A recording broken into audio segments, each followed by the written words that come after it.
Bonjour tout le monde. La fois dernière, nous avions parlé de l'organisation des compagnies d'ordonnance bourguignonnes. Cette fois-ci, nous allons parler un peu plus de l'équipement en fait de chaque combattant. Donc, comme vous vous en doutez, c'est l'heure du shopping.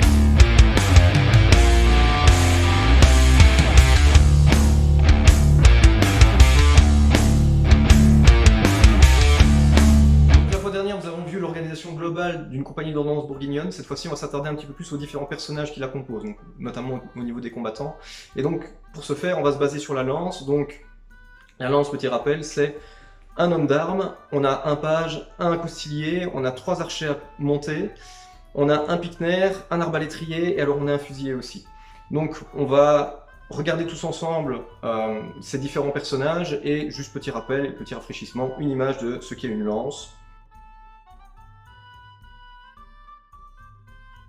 Alors, on va démarrer avec l'homme d'armes. Donc l'homme d'armes, il a une armure de plate complète. Au niveau du casque, ça peut varier de 3 manières différentes. Donc il peut avoir soit une salade, une barbute ou alors un armé. Au niveau de son casque, il doit en tout cas porter des plumes blanches et bleues. Il doit également avoir une lance de cavalerie, parce que par la suite, il va pouvoir intégrer en fait les unités de cavalerie. Au niveau de l'armure, il va devoir avoir une croix de Saint-André qui au début lui sera fournie par le duc, mais qui par la suite, il devra se la fournir lui-même, étant un signe de reconnaissance très important au niveau de l'armée. Il a également 3 chevaux, dont l'un pour lequel il devra posséder en tout cas une selle de guerre et l'autre une protection pour le chanfrein, donc c'est une protection en fait pour le front du cheval, si on peut dire ça comme ça. Et les 2 autres chevaux en fait seront souvent utilisés soit par le page, soit pour le coustiller. Donc voilà, donc là c'est tout au niveau de l'équipement de l'homme d'armes. On va passer au suivant. Alors, on va parler du coustiller, donc qui est le deuxième personnage dans l'histoire. Donc ce personnage est assez important parce qu'en gros il sert un peu de garde du corps en fait à l'homme d'armes. Il est équipé principalement d'une salade et d'un gorgerin. Donc, au niveau du corps, là ça va dépendre de son budget. Donc soit il a assez d'argent concrètement pour s'acheter ce qu'on appelle une pensière dorsière, donc il a vraiment une protection arrière-avant en métal complète qui le recouvre et qui le protège assurément très bien.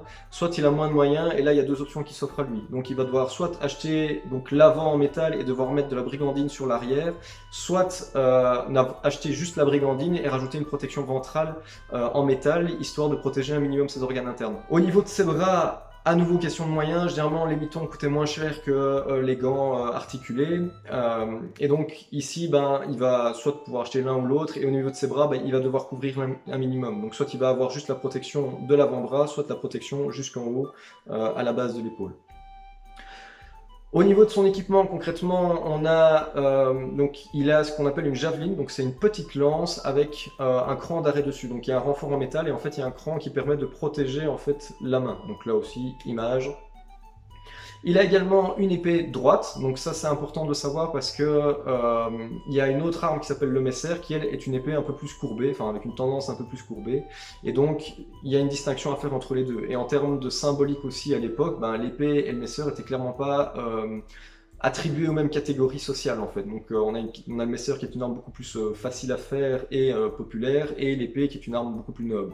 Donc Charles le Téméraire, voulant faire passer un message quand même d'autorité assez puissant, il valait mieux avoir une épée plutôt qu'un messer.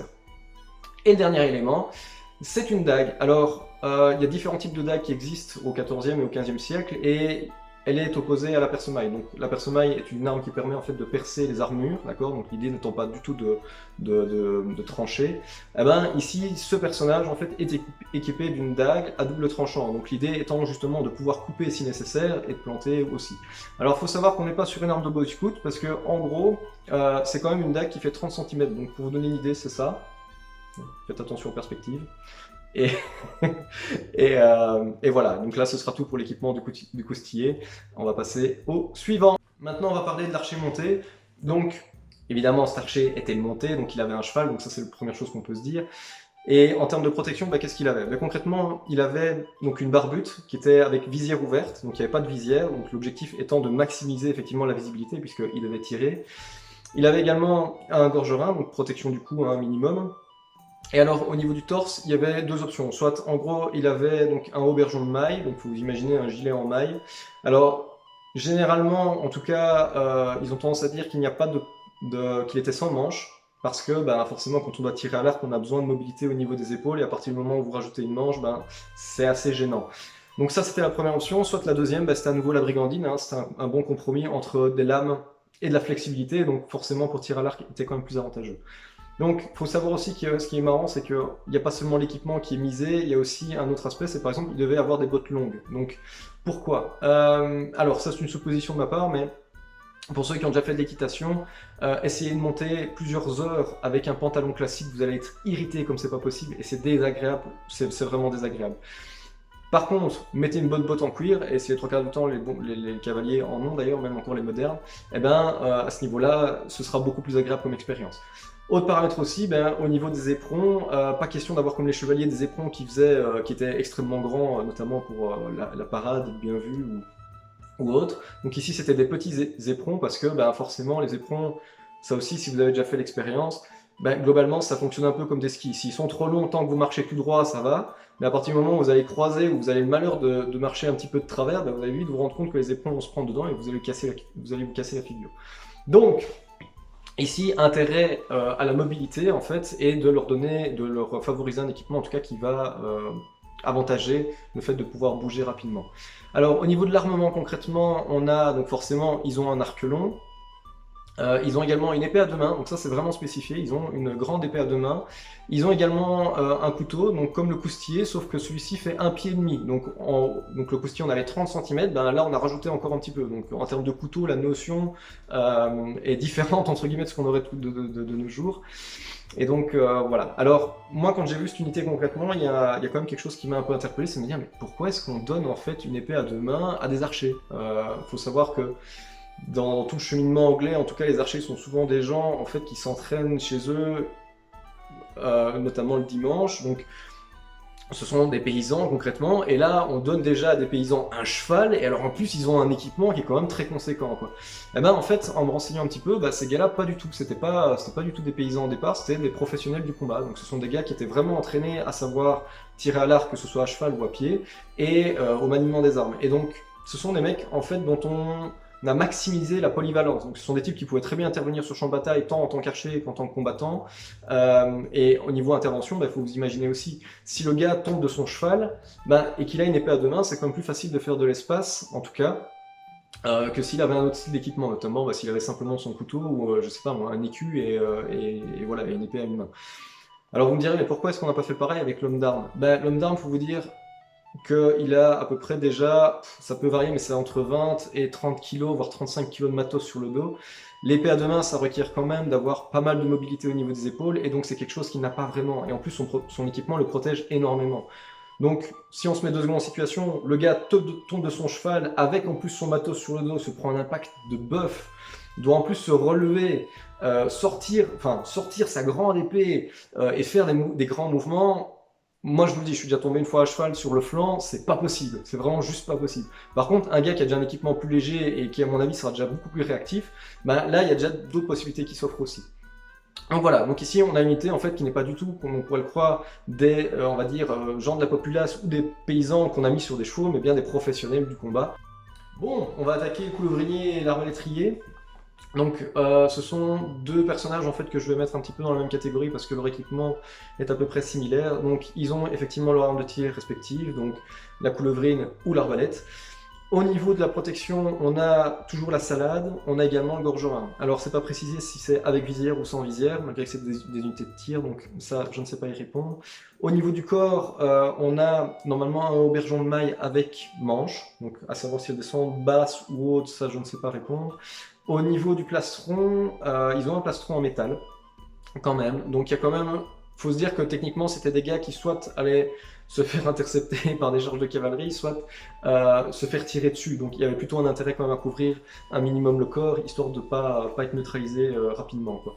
C'était des gars qui avaient aussi également une épée à une main et un couteau. Donc des unités qui étaient également capables d'intervenir si nécessaire, ou en tout cas de switcher d'équipement si besoin il y avait. Alors, il faut savoir qu'au niveau de ces unités, certains avaient des maillets, en fait. Donc des maillets qui permettaient, en gros, de mettre les piquets devant eux, de façon à former une barrière pour qu'on ait plus difficile à les atteindre. Donc vous imaginez que s'il y a un mec qui a un maillet sur plusieurs unités et qu'il met des rangées en fait, de rondins pointus, forcément ça n'invite pas vraiment à passer. Ce qui me pose plus question, c'est que au niveau historique, on voit pas mal en fait de pavois, de gros pavois bourguignons. Et donc il y a une question qui se pose là, en tout cas par rapport à ce que j'ai lu, c'est que ces pavois n'apparaissent nulle part concrètement dans les ordonnances. Donc soit pour moi c'est du matériel qui était importé pour aller face à une situation, par exemple un siège, soit c'est du matériel qui était créé sur place. Mais j'ai franchement un doute que les mecs se baladaient avec genre leur pavois sur le dos ou à dos de cheval notamment, tellement, enfin je sais pas si vous vous rendez compte, mais c'est 3-4 kilos à transporter sur une journée en plus du reste de votre matos. À mon avis, ça devait vraiment être épuisant. Bien, on va aborder le Picner, qui est le petit dernier de la famille. Donc le Picner, c'est probablement l'un de ceux qui est le moins bien rémunéré dans le tas, et ce qui explique le fait qu'il n'est pas spécialement un matériel très développé.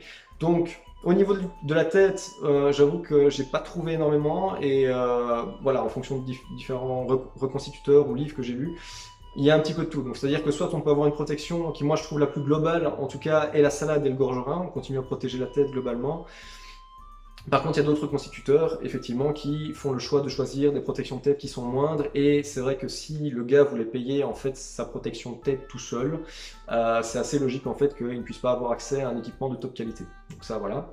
Alors, au niveau du torse, on a concrètement donc un aubergeon de maille avec un plastron, donc là aussi on continue à protéger grosso modo les parties vitales, et en tout cas les plus facilement accessibles.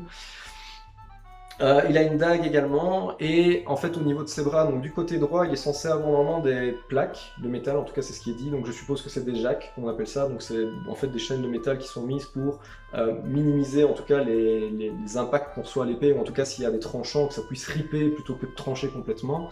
Et alors du côté gauche, normalement il est censé ne rien avoir, parce qu'il est à nouveau, il est bien marqué censé avoir une targe.